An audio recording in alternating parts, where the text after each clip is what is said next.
Hi students, age ప్రాబ్లమ్స్లో కామన్గా students చేసే mistakes rectify చేద్దాం నాన్న. See present age, future age. Don't take future age నాన్న, you can take only present age. Present age of the father is x, present age of the son age is y. The father age is 3 times the son age. This is the one example question. X equal to 3y. X equal to 3y. You can write like this. See, mainly 3 points here. Twice means 2, thrice means 3. Okay.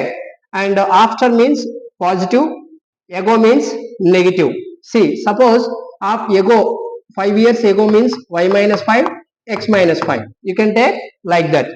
More means you can choose plus. Okay, less means minus.